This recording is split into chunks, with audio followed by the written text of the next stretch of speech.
Ça va aussi contre tous ces putains de préjugés qu'on a dans la tête. Et Abdou, tu vois, il est assez fou et assez génial pour à un moment accepter une meuf cintrée qui lui dit ok, on fait une photo à Bassins devant un drive avec un tutu de danse.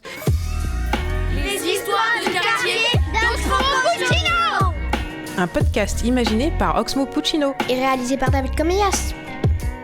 Arte Radio. Saison 2 sur la planète Mars et qu'est Marseille. Un petit café noir, sans lait, sans sucre. Aujourd'hui, on est dans une de ces petites maisons tout au nord de Marseille, qu'on appelle les Castors. C'est dans ce quartier que s'étaient réfugiés les Arméniens qui ont fui le génocide au début du siècle dernier. Et là, nous sommes présentement dans la cuisine de la maison familiale de Yoann Lamouler. Elle a consacré une partie de sa vie à photographier les quartiers populaires de Marseille. Elle a sorti plusieurs livres, elle a exposé dans le monde entier, et même au Mucem de Marseille, évidemment. Et ça m'intéressait de la rencontrer, parce qu'à travers ses photos, on ressent cette relation intime qu'elle entretient avec cette ville. Et c'est quelque chose d'unique. C'est-à-dire que ses portraits, c'est sa vie de tous les jours. Les amis, les voisins. Et il y a une photo qui m'a touché particulièrement. Une photo complètement dingue. Mais sur cette photo, ce qu'il y a d'incroyable, c'est qu'il y a un gars. Il pose avec un tutu en survêt sur un scooter tout détraqué dans les quartiers nord de Marseille. Ça fait beaucoup sur une photo. Voilà. C'est impensable, mais c'est visible. C'est visible sur son site, yoannlamouler.fr. Si vous y tenez, allez voir la photo, mais après avoir écouté le podcast. C'est mieux, parce que vous en rêvez et après vous la prenez dans la figure, pour rester poli. Ah, les histoires de quartier d'Oxmo Puccino, frère.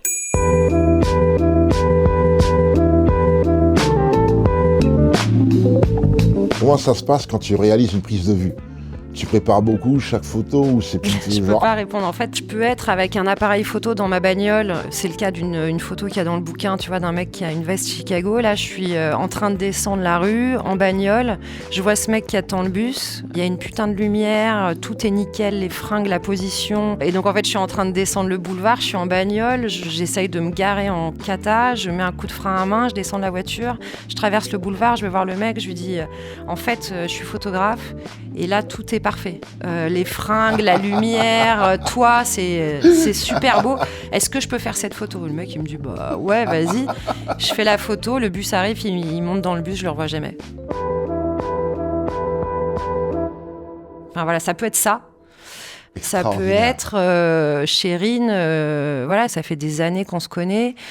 Soit elle, soit moi, on a envie de faire une image, on a une idée, on s'appelle et alors là, on va carrément se prendre la tête, on va aller acheter du tissu ensemble en centre-ville, on va s'envoyer des captures d'écran de trucs qu'on trouve sur Internet, on va se dire « Ah ouais, mais ok, ça, on pourrait le dire comme ci, comme ça ». C'est-à-dire qu'en fait, tu as à la fois des images qui sont de la confrontation avec le réel, pure, brutale, et des choses qui sont plus intellectualisées, qui prennent plus de temps. Et en fait, c'est un peu comme dans l'amour, quoi. Tu vois, t'as la rencontre sans lendemain, et puis l'histoire qui va durer des années, en fait. C'est exactement pareil. Là, moi, je vais venir à l'histoire qui m'a emmené ici. Cette photo qu'on m'a envoyée et qui m'a hypnotisé par tout ce qu'elle raconte. Il y a ce mur au fond.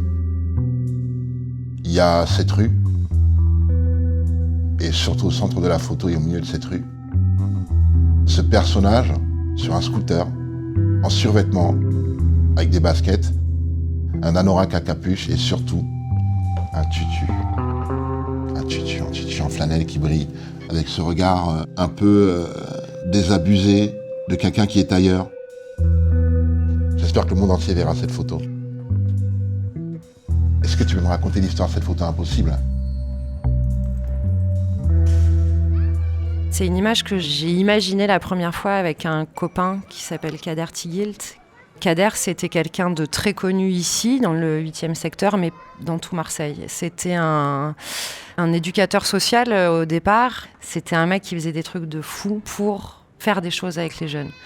Kader, c'était un pirate. Il était capable d'organiser des tournois de poker dans les pires bars pour soulever de la thune et faire partir des jeunes en voyage à la neige.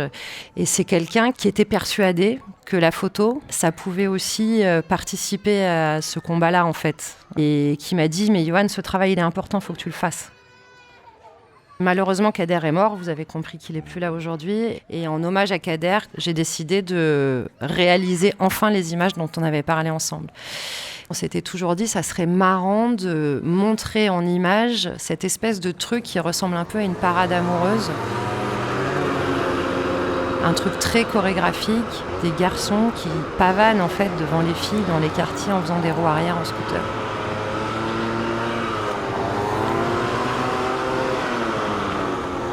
Et imaginez que finalement c'est comme une espèce d'opéra lyrique et aussi un code, un langage propre, une langue riche, quelque chose dont peut sortir de la beauté, encore une fois une beauté universelle que tout le monde comprendrait. Et donc je me suis mise en quête d'un garçon qui accepterait de porter un tutu, qui aurait un scooter, un 2 roues en tout cas, et qui voudrait bien faire une roue arrière pour mon appareil photo. La trouvaille du modèle, ça n'a pas dû être évident. Je me suis dit, ok, on va procéder par ordre, il faut être orga. Donc je me suis dit, je vais aller faire le tutu. Et ça peut paraître un peu mystique, mais je suis assez persuadée qu'en fait, dans une photo, tout ce qui est invisible se voit quand même. Du coup, je me suis dit, je vais aller acheter ce tutu au marché du Soleil.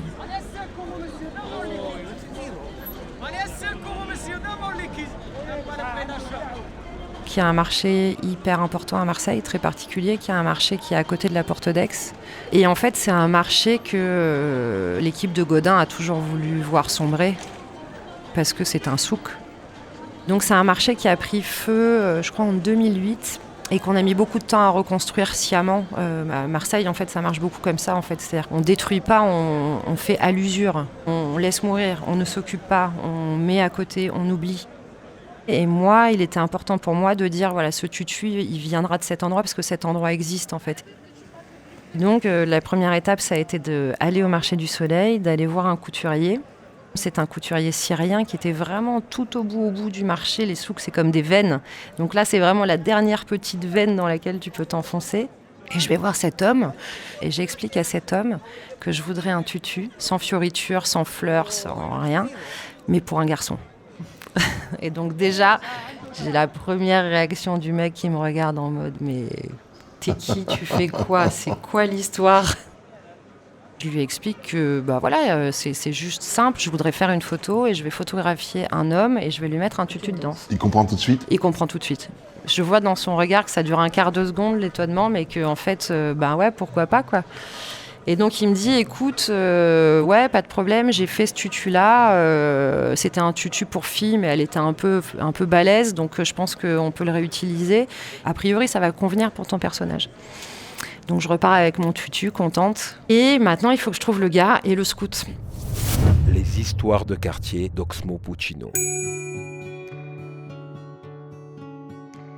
À cette époque-là, justement, je travaille pas mal sur la rencontre amoureuse. Je me suis rendu compte au fil des années que la discussion qui grince pas mal, c'est l'amour. Du coup, j'ai décidé de passer mon temps à faire ça, à aller voir les gens et à leur dire alors, et toi, t'es amoureux ou pas? Et aussi de comprendre où les gens peuvent être amoureux, parce que la particularité du quartier, c'est que c'est un endroit clos et que tout se sait. Donc, où est-ce qu'on s'aime? Où est-ce qu'on se le dit? Où est-ce qu'on se rencontre? Où est-ce qu'on se roule des pelles? Où est-ce que ça existe, ça? C'est fort.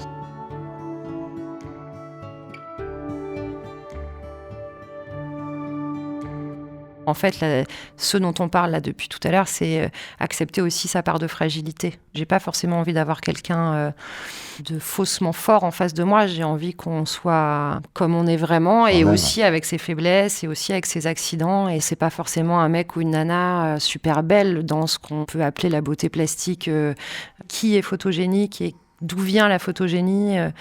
Moi, je compare souvent ça au duende, qui est une notion de flamenco qu'on retrouve dans la tauromachie et qui est cette espèce de grâce, en fait, qui est magique, qui est quelque chose qui nous dépasse complètement et qui passe sur Terre, en fait. Mais voilà, c'est trouver ce duende dans la personne que tu as en face de toi, quoi.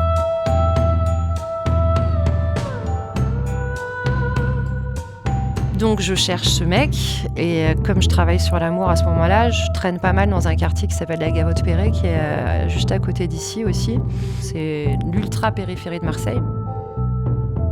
Et c'est là que je rencontre Abdou. Abdou, il a une sacrée présence, tu vois. C'est un mec qui. On le voit. Il y a un cercle, un aura autour de lui, une boule de feu comme dans Dragon Ball, quoi. Tu vois, il prend pas sa place, quoi. Il prend plus de place. Il avait un œil un peu fuyant par rapport à l'autre. Il y avait un truc accidenté dans son visage qui était vraiment super prenant.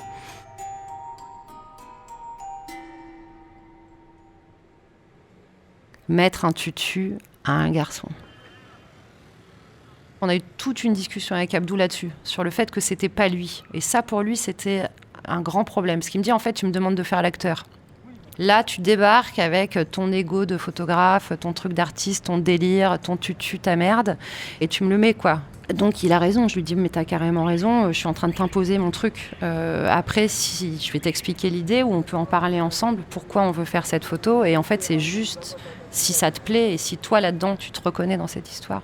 Dans la photo, tu as quand même ce moment qui est chaud, tu vois, de te dire possiblement, je me prends une pelle. Est-ce que ça va passer ? Est-ce que ça va passer ? C'est pas. Tout se joue sur ce moment. Ouais, tout. Enfin, tu vois, le nom, il est évidemment, il est désagréable. C'est comme un jour où t'es fébrile, tu vas voir un mec, tu lui dis ouais, tu veux pas qu'on s'embrasse, le mec te dit non. Enfin, c'est un peu de cet ordre-là quand même.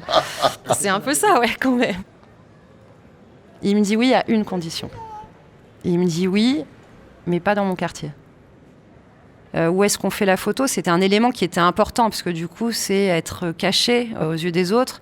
Et c'est quelque chose qui n'a rien à voir avec la visibilité de la photo. Évidemment, il sait pertinemment que ça va être montré dans un milieu bourgeois qui n'est pas le sien. Et la fracture sociale, elle s'opère quand même, il faut être honnête, dans la relation à l'œuvre montrée. En fait, l'œuvre... Après le moment de la prise de vue, il y a plein de gens pour qui ça n'a aucune importance. Le moment qui est important, c'est ce moment où, en fait, je suis mis en scène dans l'espace public avec l'appareil photo face à un photographe.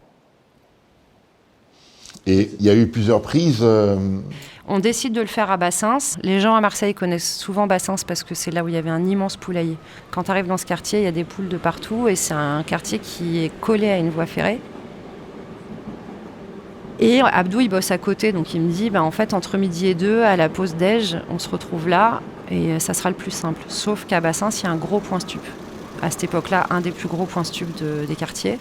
C'est un endroit où tu peux acheter de la drogue en voiture, comme à McDo. Et donc, en fait, la rue dans laquelle on se met, c'est la rue qui est empruntée par toutes les bagnoles qui font la queue pour le drive. Et donc, on se retrouve dans cette rue avec tout le monde qui nous mate, avec toutes les bagnoles qui passent devant, et surtout, il se met à pleuvoir. Le jour de cette photo. Je suis enfin arrivée à tout avoir, le mec que je veux, que je désire photographiquement, le tutu, le scooter, le décor, et putain, il pleut, quoi. Ça veut dire que je peux pas lui demander de faire une roue arrière, j'ai trop peur qu'il tombe, et je peux pas lui faire faire. Je suis là, tout empêtrée dans mon corps avec mon Rolleiflex là, et lui qui m'attend, la pluie, il se fait chier, il pose sa tête délicatement sur ses mains, sur le phare du scooter. Par dépit ou par fascination, j'en sais rien, ou par rage, je déclenche à ce moment-là. Mais tu ne sais pas. Sans trop y croire, parce Voilà, qu'en fait, c'est pas pas vraiment ce que je voulais.